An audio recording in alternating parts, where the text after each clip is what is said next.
Welcome to the Charleston Marketing Podcast, brought to you by the Charleston AMA and broadcasting from our friends at Charleston Media Solutions Studios. Thanks to our awesome sponsors at CMS, we get to chat with the cool folks making waves in Charleston. From business and art to hospitality and tech, these movers and shakers choose to call the Lowcountry home. They live here, work here, and make a difference here. So what's their story? Let's find out together. Welcome, everybody, to the Charleston Marketing Podcast, powered by the Charleston AMA. We are here with our host, Charleston Media Solutions, in the studios with sound engineer Matthew.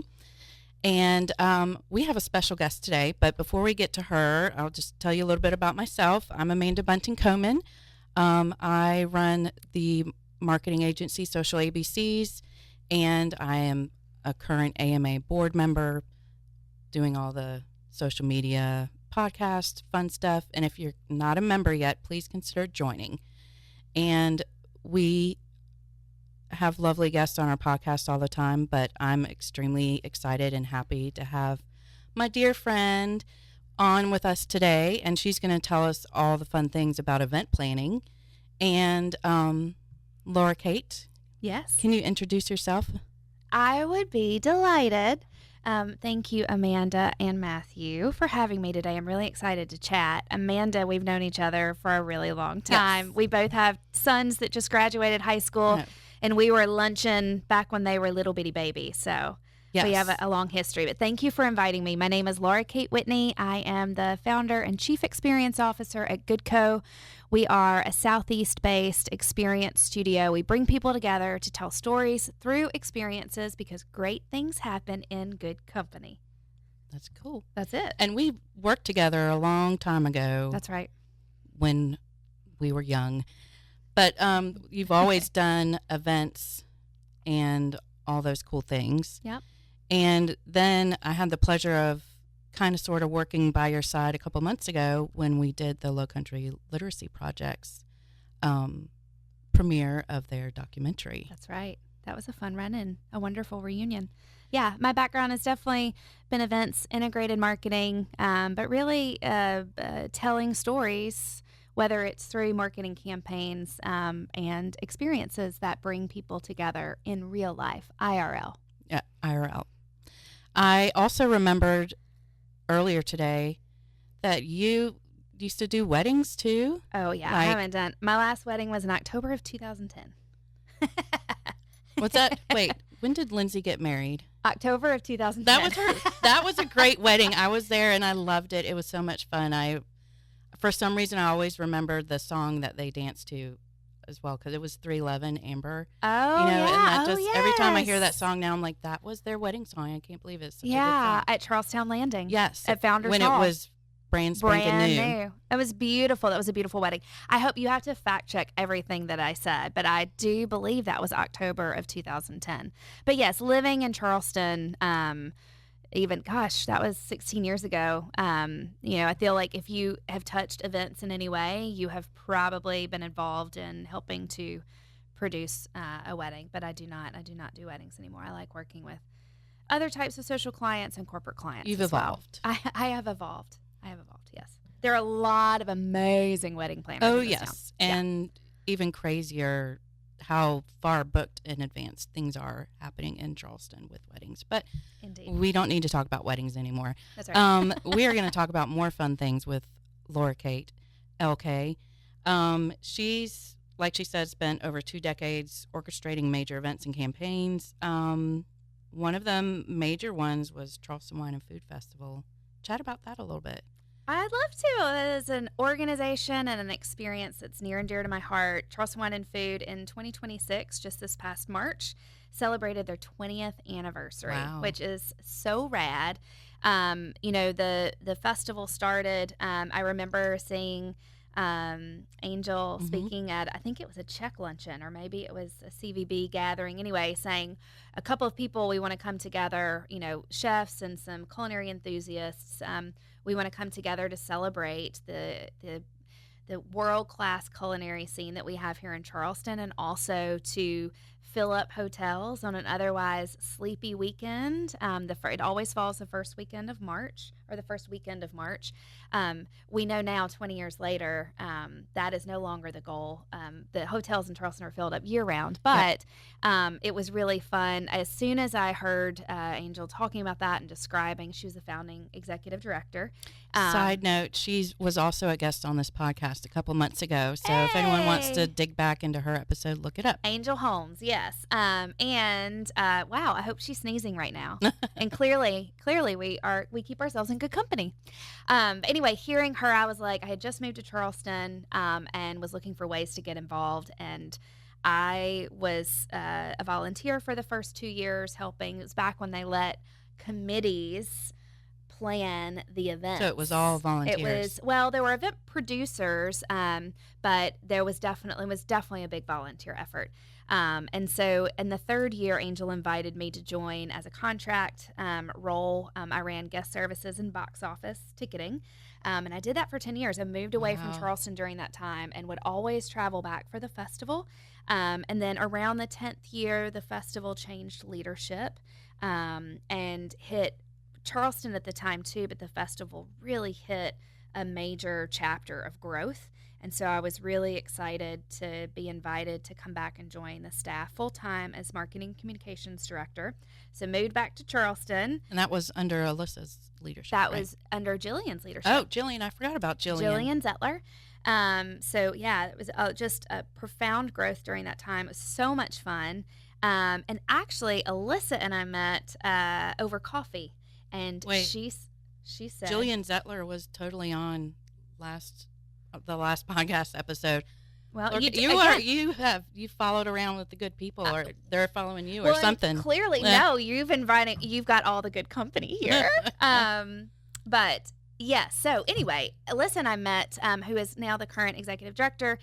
She and I had coffee, and she was like, "You need help, and I want to help." And so we started working together, and now I'm so proud to say that she is leading the organization as the third executive director and is killing it. She's done incredible work.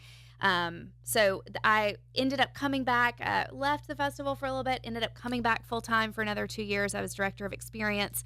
And then my company, Goodco, has had the great honor and opportunity to support Charleston Wine and Food in a different capacity, helping them to execute during their 20th anniversary. And hopefully I can't stay away. I love what that organization has done for the city under Alyssa's tenure. It has really transitioned from becoming, a big marketing promotion and get people to come here and visit, to really shining a spotlight on the incredible hospitality industry that's here in Charleston that people from all over the world come to experience.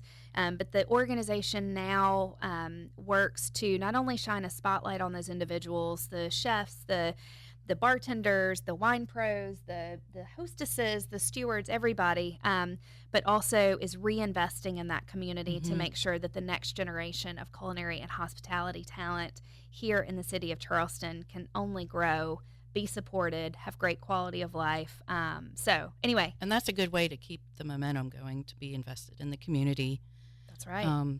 Not to mention all the great alcohol, food, drink. Oh, yes. It's a damn good time. The festival is 5 days, so it's always the first full weekend in March, chswf.org. You can go ahead and mark your calendar. They usually put tickets on sale in the fall. They sell out. They sell out of a lot of experiences. So I always like to say Charleston Wine and Food has something for every palate. There's something for everyone if you want a really exquisite, intimate, seated dinner, or if you just want to go and hang out and celebrate by drinking and eating as much as you can and tasting it all. So, Charleston Wine and Food has been a big part of my professional career and something that I'm very fond of and have always been so proud to be a part of it. And I'm always so honored. They have an incredible team that works so hard, and all the other people in the industry that have, through blood, sweat, and tears, carried that organization for 20 years. So big shout out to Charleston Wine and Food. Well deserved. How did you transition from, or how did you grow your company, Goodco, in between? I'm assuming it's been kind of in between that and along the way. So how did that happen? Yeah, well, I had a creative studio. I lived in Birmingham, Alabama. I've actually been ping-ponging a bit over the last 15 years. But in 2013, I started a small creative studio there. While I was in Birmingham, obviously the industry that I had come from in Charleston, it's a lot different in Birmingham. So not quite as many events. Although Birmingham, don't sleep on it. I think it's the South's best kept secret, and it's not a secret anymore, but it's an incredible place. You heard it here first. That's right. And I will probably say it again. But I opened a small creative studio. At the time, I realized there were a lot of really great big ad and marketing agencies, and there wasn't a lot for those small to mid-sized businesses, startups, and nonprofits. So I had a small creative studio. It was a team of young women. I was young at the time, too. I had a great time doing that. Right around that time is when Jillian called and said, hey, we've got this position open of marketing director. Would you like to come back and work for Charleston Wine and Food? And it was a big hell yeah. So around 2024, after having been back on the full-time staff for a few years, I started to get that itch a little bit, and the opportunity presented itself. So Goodco actually just turned 2 years old on June 3rd. So young. And cue the confetti. Yeah, we are still a baby. But I feel so lucky, and really, I know I keep saying this over and over again. I sound like a broken record of being honored, but I've been able to build a really stellar network over the last 2 decades, and just delighted every time that somebody says yes to letting me be a part of their team to help them execute whatever story they're looking to tell and whatever community they're looking to bring together. So I still look back at myself in 2024 and I'm like, what was I thinking? Funny story, my big brother told me I should not tell anybody. So of course I'm telling everybody, and sharing it with the internet. The world. But around that time, I knew that I kind of had that pull. I really wanted to do it. I'm a single mom. I've got 2 teenage boys. Really wanted the opportunity to work with folks and work on projects that I'm passionate about. And kind of to be able to call the shots a little bit, but for my life and for my professional career. So anyway, I wrote a letter to Mom myself. boss, or do you hate that? I'll take mompreneur. it. It's fine. It's fine. I like to just say baddie, just baddie. But I sat down and I wrote a job description, and I packaged it, put it in an email, and scheduled to send it to myself on my birthday 2 years ago. And there's a lot more to the story that maybe we can talk about at Charleston Wine and Food next year. But I offered myself a job, and I know this is kind of silly, but there's something different about seeing it. Obviously, I read through that every 6 months and just make sure that am I still committed to it? Is it still the right role for me? Obviously, as any good entrepreneur knows, you write the script, or actually this is true for event planning as well, or event production. You write the script, you write the run of show, and then as soon as the doors open, you kind of throw it out of the window. Right, you never know what's going to happen. You never know. So anyway, 2 years, read through that and was like, I think I'll take this. And I made myself wait a week.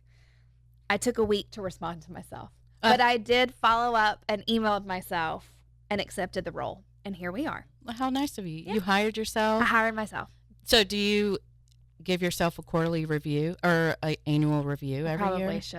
I probably should. I will say on June 3rd of 2024, I emailed 25 people that were in my network that I have a lot of respect for, and just said, will you meet with me? This is what I'm thinking. I gave myself a 90-day runway to see if I could conjure up the business. And the first person, thankfully, all 25 people said yes, they would talk to me. Wow. I asked for 20 minutes.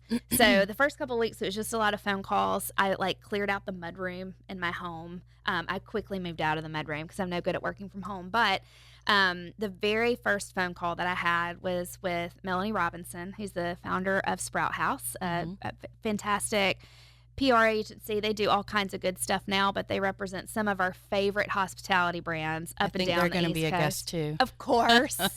But anyway, Melanie gave me 3 pieces of advice, and they were great. She was like, number 1, you need a CRM. And I was like, do I really? 1,000% yes. Now, 2 years in, being able to track, who I've pitched to, who I've been in business with, 10 of 10 advice.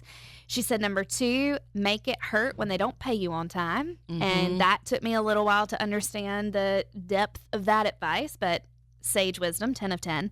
And the last thing she said was get a SCORE mentor. SCORE is totally underrated. Tell people about it. I don't know what the acronym stands for. I'll look it up right now. It is I don't know if they're all retired, but it is a group of volunteer entrepreneurs that have had success throughout their career and their life. And they mentor small business owners and entrepreneurs. So I went on that day and I was like, I don't need any help. I know what I'm doing. I went on, I applied to get a mentor. I was paired within 24 hours. And so anyway, kudos to Melanie for giving me great advice. But I don't give myself quarterly reviews, but Jim Ciccarello, big shout out to Jim, who is based in Charlotte. We've never met in person, but he is my SCORE mentor. And at first we met every couple of weeks. Now we meet about every 6 weeks, but he has consistently held me accountable, has been there when I'm laying in a puddle in fetal position. Like, I don't know if I can do this anymore. There have been moments where, he's had to have hard conversations with me, or just, like he's asked me hard questions that I've really, he has definitely been a huge, huge resource and anchor. And my favorite thing in the whole wide world, I have so many favorite things, but this one is great, is when we finish a call, they're very efficient. They're 45 minutes long. Jim does not mess around. He's got a lot of wisdom to share with the world. But at the end of our calls, he says, well, Laura Kate, would you like to schedule another call? And to me, that is the greatest affirmation that he feels like we're making progress.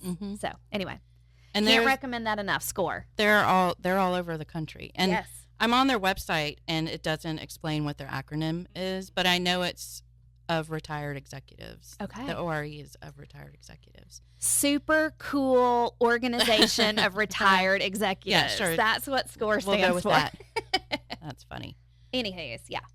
So you mentioned Alabama versus Charleston, the event scene. That was one of my questions. Actually, where is it? Well, I'll go with this one. You've been doing events in Charleston for over 20 years. What is the biggest shift you've noticed in what audience expect now today versus when you first started out? Well, to be fair, I moved to Charleston for the first time 21 years ago, and I haven't lived here fully consecutively during that time, but have been able to come back, which has been great.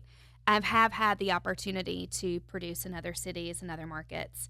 When I first started my career, I was actually living in Atlanta, Georgia, and I was working for a production and experiential design company based in San Francisco. This was pre-2008. Budgets were huge. The corporate flex was so big, and it was a lot of fun. That's when I cut my teeth. It's when I remember going to my first show in Dallas, Texas, and it was a major corporate event for 3,000 managers. Wow. So there was education, a lot of parties, a big expo, and the ragtag group of people that produced this experience. It's kind of like, they're kind of like carnies, having worked in hospitality, it's a small group that makes the impossible happen. You all rally together. It's very stressful. You trauma bond. It's amazing. And then you move on to the next show. But anyway, that was a really fun era to cut my teeth and to see those. Then moving to Charleston, where everything is so charming and very social, that was certainly a fun time. But I moved to Charleston, and then quickly thereafter, I think the financial crisis of 2008 made people in many professions think differently about the resources. Scaling back. Exactly. So there was definitely a pivot then. I think there was obviously a lot of fun with the, as you know better than anyone, kind of this advent of social media. Social media has definitely changed experiences. I think for good and bad. It's a lot of fun to see content. It's a whole new marketing strategy, a whole new way of telling stories. And also, I will continue to prioritize the real connection and the real in-person experience stuff. In person. I was going to say, social media offline. sometimes makes you feel like you can be there, you're almost there, and you can experience it. But you're not getting the full experience because it's not IRL. I could not have said it better. So social media, 2020, COVID, really changed everything. And I feel like between where kind of events are now, everything is changing so fast and so often, especially with digital and social and, again, how we're connecting and how we're telling stories. And I don't even know if I'm answering your question, but it made me think of this. The big hypothesis that I had when I started Goodco 2 years ago was that in this age of hyper connectedness and we're all so digitized, that for the consumer, for the individual, for the brand, for the company, that coming together and connecting in real life and making real true connections will become even more valuable. Right. And I'm happy to say that I am really seeing that.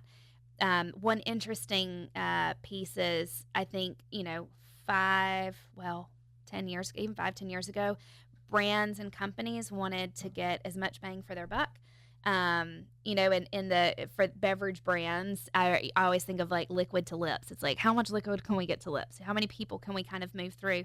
That's definitely shifting, again, because I think brands are looking to make a deeper imprint. Experiences, we still have these really big, wonderful festivals and gatherings that bring tens of thousands of people together, but I am seeing a lot of brands and companies looking to create something that's even more meaningful and more micro. And one more thing, and then I'll stop rambling.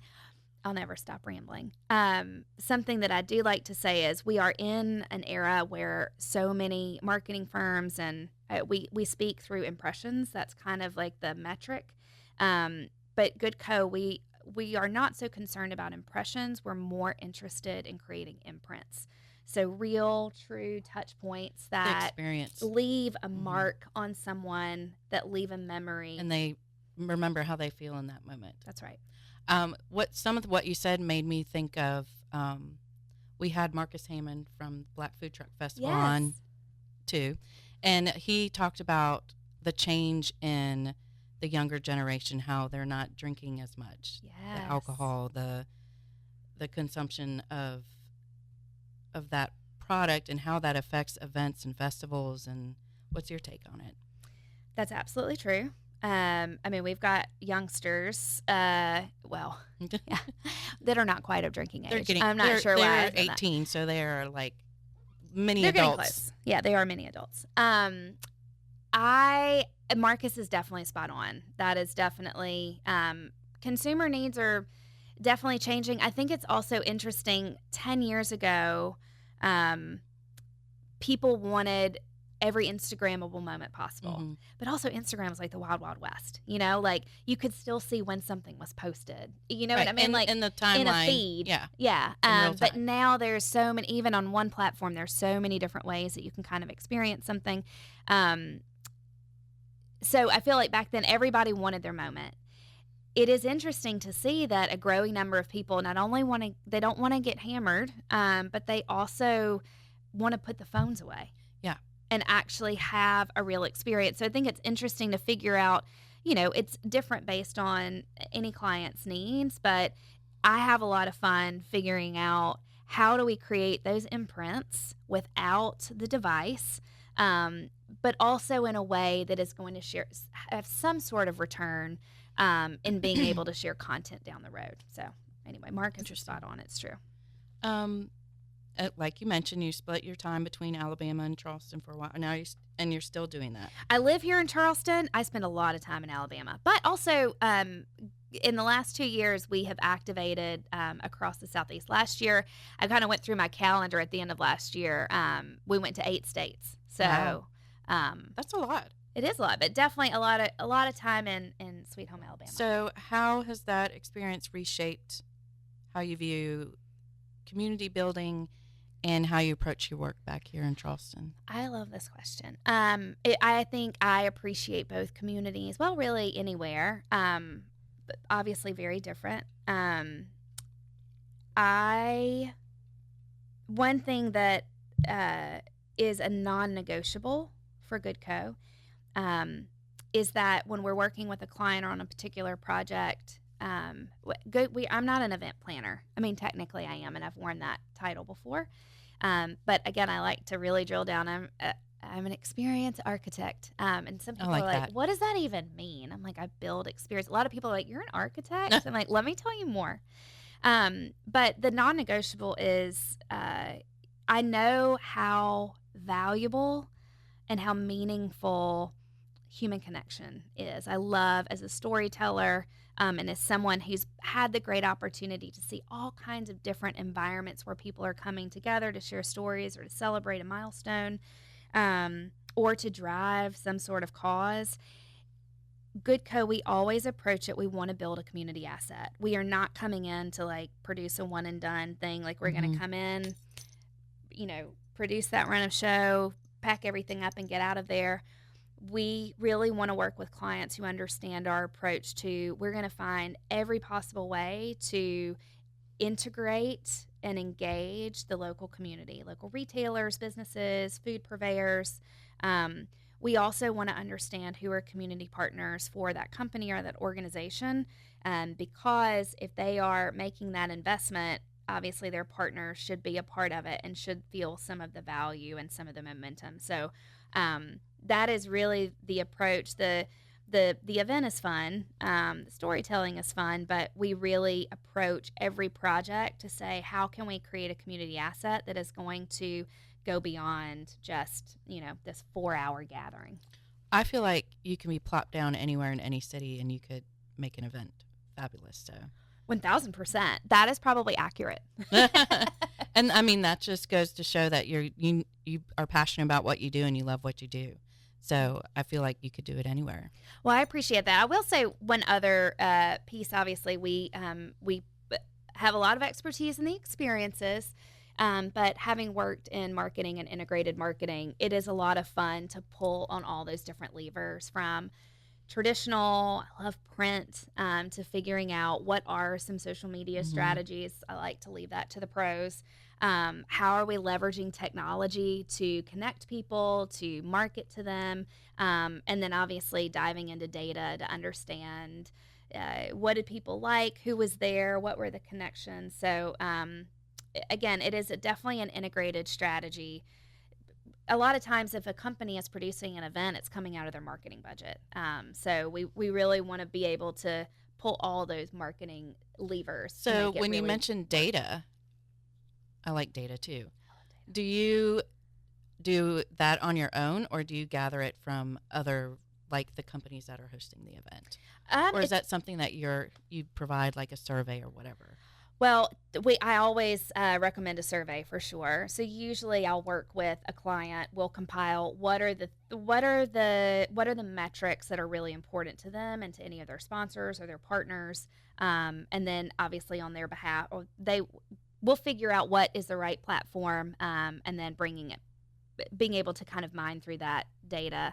But I think there are other ways to capture data as well, of just working with a client year over year and being able to help them track growth, to understand. So surveys are a big yes, and understanding how the experience was perceived, did the campaign work, but also I wouldn't necessarily say as a service. It's just I can't help myself. I want to track. Right. If you have a regular client that you work with every year, you want to know what you're doing and what you can do better, what didn't work. Speaking of what didn't work, I want to hear a story or a moment where everything went sideways behind the scene. I know you have tons of those to share. I do. Well, I appreciate, spoiler, Amanda sent me some of these questions, so I got to review them in advance, and I actually have 2 answers. Well, good. Can I give both? Yeah, you can. Okay. So I think the way that you had shared it was like, when was everything went sideways and no one noticed. So I have a story about when no one noticed, sort of, and then I have one when everyone noticed. Okay. Yeah. So the first one, Let's go back to 2018. Oh, you remember the year. I typically remember it was April of 2018. I was working with a brand that's here in Charleston. They had a partnership with New Orleans, who was celebrating their 300th anniversary of their tricentennial. So we were doing a 5-city event series to bring New Orleans to life in these key markets. And so we were on our 4th stop in Atlanta, Georgia. And of course, April, New Orleans, we do a crawfish boil, right? So at each of these stops, we would bring a New Orleans chef, a mixologist or bartender, a band or a musician, so they could really, really get a taste of the Big Easy. So the weather had been great that week. We picked out a great popular venue in Midtown with a beautiful outdoor courtyard. There was indoor space. We had a rain backup. Indoor space, little bar area and a little dining room. But really, leading up to the event, we felt like the weather forecast was great. We were in a great spot. During the night, a massive storm pulled through. We didn't see it coming. So when we got to the venue that morning, the courtyard had about 3 inches of water in it. It was on a Sunday. So there was no opportunity for us to change venue at this point. Yeah. And it was a crawfish boil. So we've got this incredible chef from New Orleans. We're getting him set up. It's still sprinkling a little bit. And I'm like, what are we going to do? So I went down the road to Home Depot and I bought a shop vac. And I'm probably sure some people are like, why did you do that? But I think, anyone who's ever hosted anything understands that, like, when you have people coming, you're going to do whatever it takes, no matter how crazy the idea is. So I wish that I remembered, I think it was maybe Black & Decker. Shout out to Black & Decker if that was right. It actually worked. 5 hours. 5 hours straight. I had a colleague who had come with me. So between us and that darling chef who was boiling crawfish and creating a wonderful culinary experience for our guests, even pitched in a little bit. We spent 5 hours. I have footage. I'll show you when we are drinking at Charleston Wine and Food. I applaud you for that. Did that take away from all the other stuff you had to do in prepping for the event? Of course. Absolutely. But we're also but noticed. Well, the other part of it is the storm came through and the temperature went from like mid-70s to what it had been all week to the mid-40s. So we had a massive drop in temperature. We brought in heaters. I want to say after 5 hours, there is literally, I think I posted something on the internet like, so you want to be an event planner? Like, this is what it entails. Within an hour of the first guest arriving, that courtyard was pristine. You would have never known. The crawfish boil, it smelled amazing. We sent out several pieces of communication to all of our guests to let them know. Obviously, the weather has taken a little bit of a turn. This is a predominantly outdoor event. Please dress accordingly. These brothers and sisters showed up in golf shirts and shorts, sleeveless dresses, sleeveless blouses, and of course they had their pants. outfits planned probably for weeks. I get that. But no one was prepared. Unfortunately, everybody spent the entire event inside. They crammed like sardines into that building. There is a video that one of the staff people captured and sent to me. At the end of the night, my colleague and I were dancing to this band that was playing to no one. But we were dancing and jubilant in the dry courtyard. So anyway, people, did they know that had flooded? Probably not. Were they delighted? I certainly hope so. We figured out a way to get all the crawfish inside. There was lots of great cocktails, but it was I was so exhausted at the end of the night. Oh, I bet. That came to mind. Okay, my second one, I'll try to be brief, was the Charleston Wine and Food Festival in 2024. We had catastrophic rains. We lost our 2 core event venues, one of which was a total loss. It's the Culinary Village is 3 days. Over those 3 days, we see minimum of 10,000 people coming through. We got 1 day out, and it rained. I think, again, fact check everything I say, but I feel like we got like 9 inches of rain. It was a lot of rain that weekend. That was when bad. It was at Riverfront Park. That's right? correct. That is correct. So we lost Riverfront Park. It flooded. We got one day, Friday out. It was amazing, which now they are at Haygood Stadium at the Citadel, and it's a fantastic venue. But anyway, we lost that. We also had combined all of our really big signature events where we have, 800 to 1,200 people coming to one specific venue downtown at Brittlebank. That there were weather events that took down our tent. I think there might have been a little, one tent was twisted and over here. Oh, gosh. So, obviously, everybody knew that was happening, and we were, our team and all of our partners were working so hard to pivot, figure out where we were going to have things, having to coordinate vendors going to different places. Our finale event is typically on Sunday. Mm-hmm. It is the most joyful event for the staff, especially because we can all finally, take a breath. We were, speaking of pumping out water, the only venue that we could salvage also had seen rain. I left that venue at 3:30 a.m. on Saturday, so that would have been Sunday morning. Mm-hmm. Met with the event producer who was managing that event. We were getting a game plan. Met the pump truck at 6 a.m. This time you had a truck. to suck out the water. We put in plywood. So we got one event that morning. We told all of our guests, wear boots. People had the best time. They were so happy. We were able, I think they understood what we were up against. There was great food, they were probably great just drink. happy to have an event to go to. It's true. In the middle of that jubilant event, we found out that that venue that we were going to use, the owner of that facility decided that we could not host our finale event there. Oh. So we were without a venue several hours before we were bringing people in. That was such a wild time. Immediately, every time I come up, when I thought about that question, that's what I thought about. I definitely had a moment where I was like, I'm never going to do an event again. But what was so incredible, we ended up hosting it at a warehouse up in North Charleston. North Charleston PD helped us ferry a line of 900 people down a road.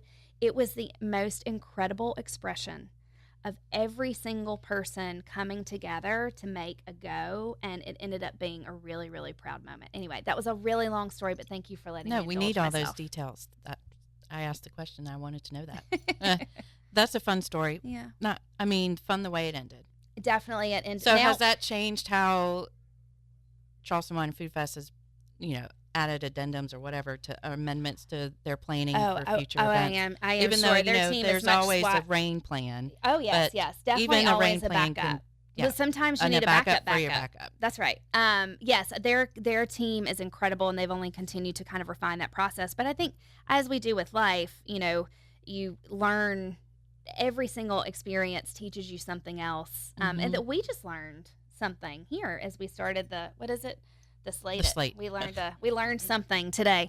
But yes, I think as with any business and any kind of project that you're working on, I always like to tell my sons the lesson is in the failure, and so I will always welcome the opportunity to fail as an opportunity to learn. Also, I don't want the universe to take that too literally. So maybe not a ton of failure, but failure can be good.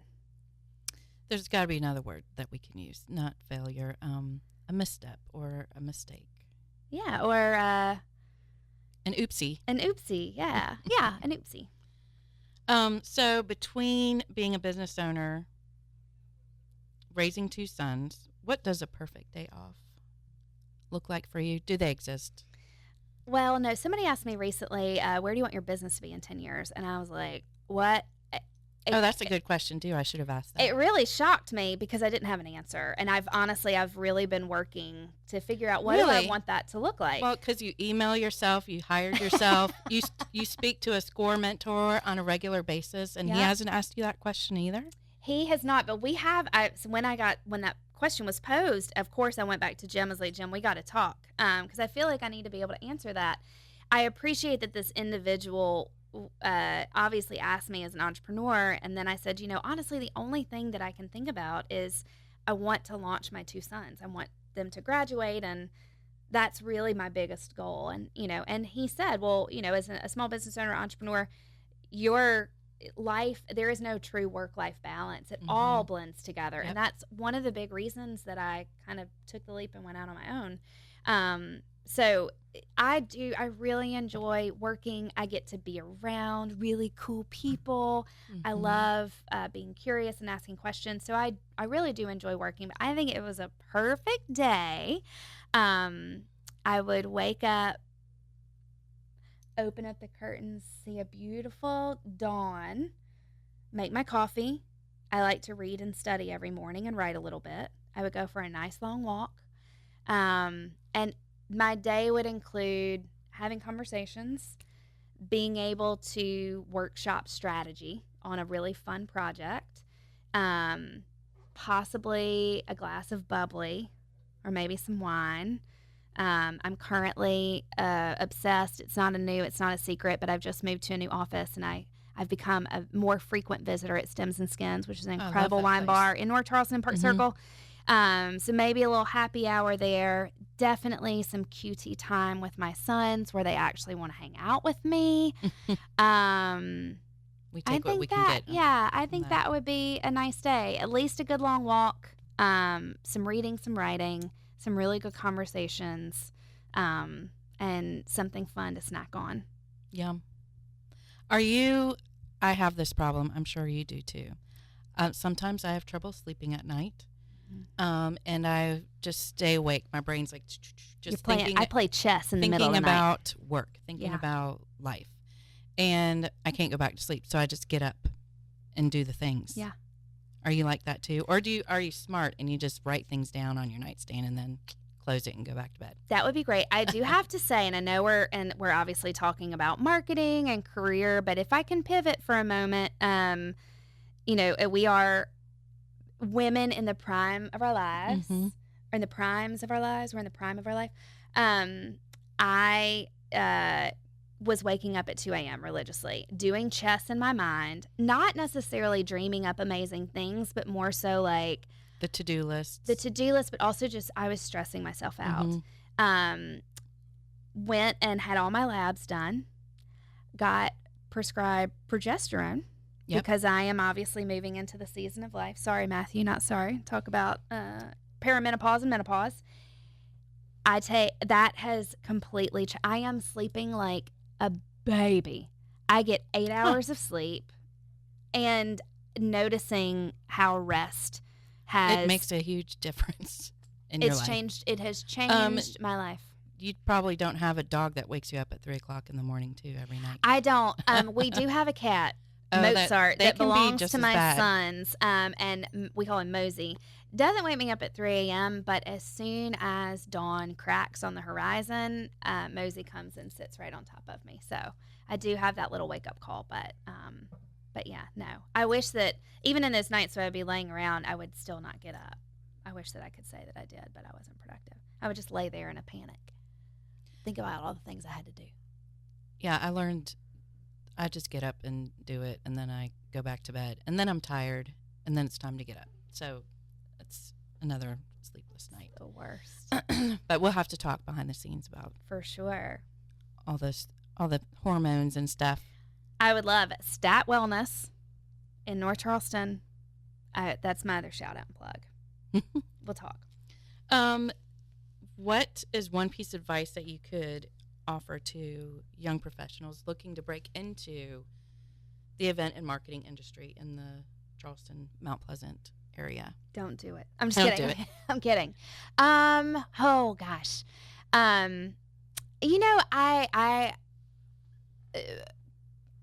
Your network is your biggest asset. Find the opportunity to be exposed to and to meet as many people as you can. Obviously, I think probably years went by when I didn't have the great opportunity to see you. And then obviously it's so... You were missed. It was... Oh, well, and I had FOMO for sure. I think it's something that I think about a lot at this young age.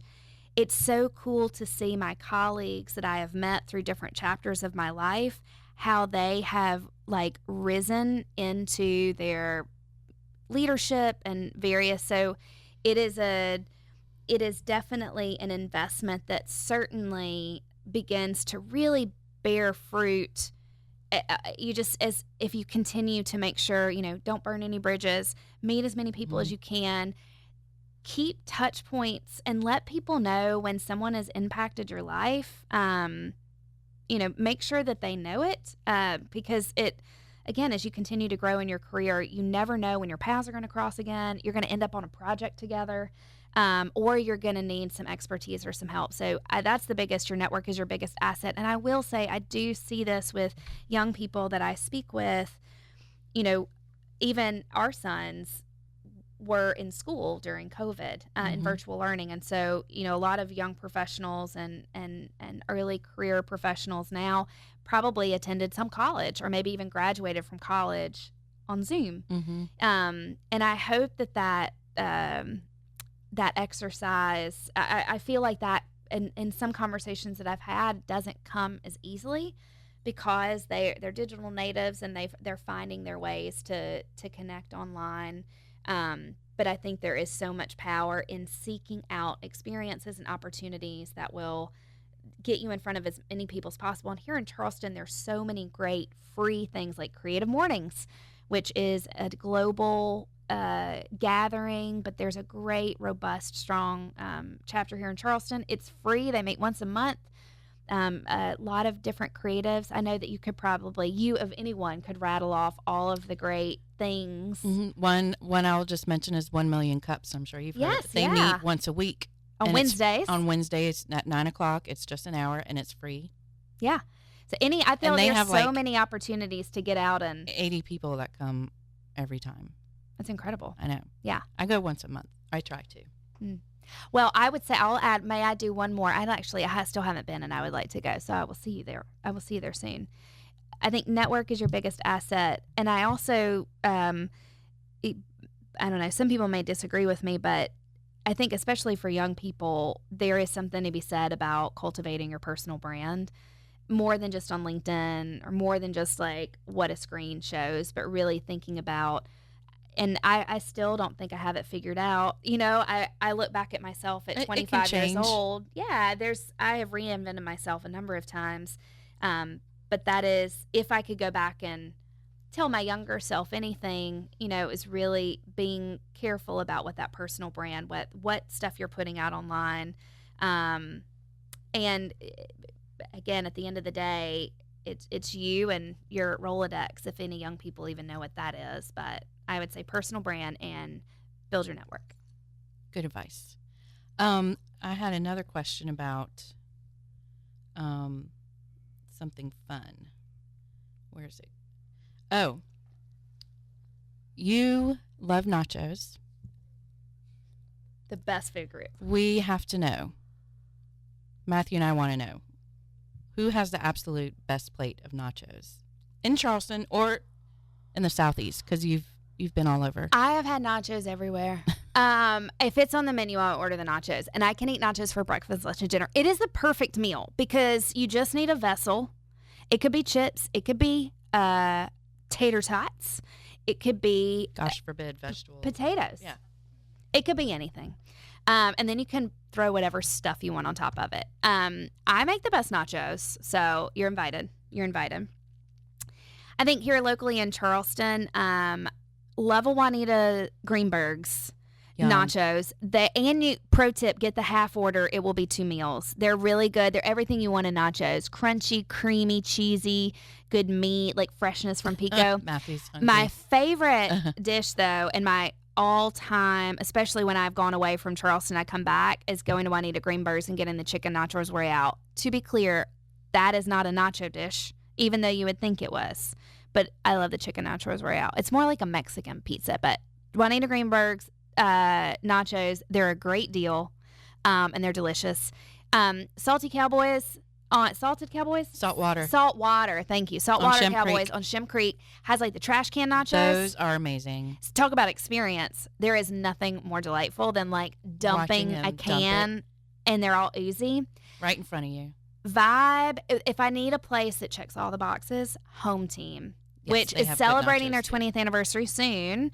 Home Team is a great local restaurant with several locations, and their nachos are amazing. You can brisket on them or whatever you want, and they're really great. My favorite Alabama nachos, it's actually Taco Mama. I'm not a big fan of tacos. I know that's unpopular. Same thing. It's just split in different ways. Yeah, but at Taco Mama, you choose like your meat, and then you can choose like all the toppings that you want on it. And I'll be in Alabama next week, and you damn better bet that I'm going straight to Taco Mama. But my nachos are like this high, and they just stick a fork in the top. That's so cool. It's beautiful. Thank you for asking my question. I will talk forever about nachos. Well, the Food Network just started this show called The Top 10. And so they've done burger, pizza, and barbecue. And so I was thinking like that would be a good episode to have the top 10 nachos. Nachos, I would watch it. Nachos they're good. I love them. I love them too. Well, what else do you have coming up? Anything major that you want to plug or going on? Goodness. Well, I don't know when this will air, but one thing we are really working hard towards air in a couple weeks. Okay. Well, I'll probably be in the thick of it. An experience and a team that I love getting to work with is SLOS Tech. It is the South's hottest tech conference. It always happens the last week of June in Birmingham, Alabama. Okay. It's 3 days. It's for the founder, the funder, the developer, the creative, the tech enthusiast, and really entrepreneurs across the board. It's a really great gathering. Tech Birmingham hosts it. It's presented by Innovate Alabama. That's a lot of fun. I can't wait. We are in the thick of it. I should probably give a plug. I have been given the great opportunity to serve as editor-at-large of Good Grit magazine, awesome. Which is we publish a beautiful print piece 4 times a year. Wow. We celebrate all the great stories about Southern travel and Southern lifestyle. It's really about experiencing the Good South. That has been so much fun. The magazine is turning 11 this year. Has its roots in Alabama, but we really talk about the South. And as a storyteller, I am having so much fun. We might have to talk about nachos in the South, but that is a lot of fun. So everybody that is listening, goodgritmag.com, get a subscription, join the community. More to come on that. Digital and print, yes. And you can also subscribe and get your magazine digitally. But there is something very special. I'll make sure you get a magazine before we leave. Our cover is so beautiful. The material, it's like actually gritty. So fun. All kinds of good things. Good hospitality, good bites, good sounds, good reads, good travel. So much. It's like your perfect travel companion for those who love or are curious about the South. And then one other thing I will share is I had the great luck and fortune of meeting 3 incredible women about 7 or 8 years ago who started a women's wellness festival in Philadelphia called the Good Fest. And Goodco will be bringing back the Good Fest had to go dormant for a little while during COVID. But the Good Fest will be coming back in 2027, which is very exciting. It's going to be here before we know it. It's going to be here before we know it, but sorry, Matthew, you can come if you want, but it is really for women, an opportunity for them to feel loved and nurtured, to connect, to do a little movement, do a little shopping, hear from inspiring speakers, be fed in every single way. So goodfest.com, you can sign up for the newsletter, and as more details emerge about that, you can be the first to know. What about the tech event? How to get SLOS information? Tech. SLOS.tech. Okay. And you've been to Dig South before, right? Yes, that's happening this week. It's happening right now. Wow, yes. So I'm as part of Charleston Tech Week. Mm-hmm. Yes. It is several projects that we get to work on, and we work with tech, with media, with film, real estate. We've been doing a lot of really fun projects, but it is so much fun to get to be a part of these communities and ecosystems where people are innovating and failing and refining and pivoting and getting to be a part of that excitement. And I know there's a really rich culture of that here in Charleston, and it's fun to see it in different places.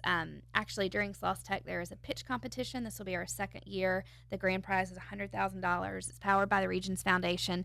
There are 16 finalists from across the Southeast that get to vie for the grand prize, and it was really cool. Last year, there was a company from Charleston, Query, that came and pitched on stage. So it's so cool to see all these things kind of intersecting. That is cool. Yeah. Now, how would people find you or find out more about you if they want to follow you, possibly hire you, work with you? Call Amanda. No, just kidding. Hey Goodco is our website, heygoodco.com. I'm on Instagram at LK_Whitney. I am a Goodco. We are on the internet as well on Instagram, Hey Goodco. Probably the best way is, I know this sounds, I'm on LinkedIn as well, obviously, Laura Kate Whitney. So building website, your connections and network. LinkedIn, that's right. One more question. Yeah. If someone wanted to hire you, how far in advance in planning their event should they contact you? The more the merrier, in advance wise. We do book up to usually 8 months to a year out. I would say we are pretty, we are starting to look ahead to spring and summer for 2027. So, yeah, definitely more in advance. Get on the calendar. Yeah. Well, this has been so much fun talking with you and chatting with you and catching up a little bit. I have loved it. I'm excited because we're going to meet for nachos. Yes. Now, does T-Bones have nachos? I don't know. I think T-Bones is our spot, they definitely have loaded potatoes. That'll work. Yeah, we can do that. That'll work. Thank you so much for joining me, and it's been a fun day. I enjoyed our chat, and thank you. I want to thank all of our listeners. I want to thank Matthew and Charleston Media Solutions. And follow Charleston AMA on all the social media as well. Tune in to our podcast. We drop every other week, sometimes once a week. It just depends. And we look forward to next time. I have two more. Well, everybody's got to give a round of applause for Amanda. Oh, thank you. Yep. And I like to always end a conversation by asking my conversation partner to raise their right hand. Great. Yay. That's it. Thank Love you. it.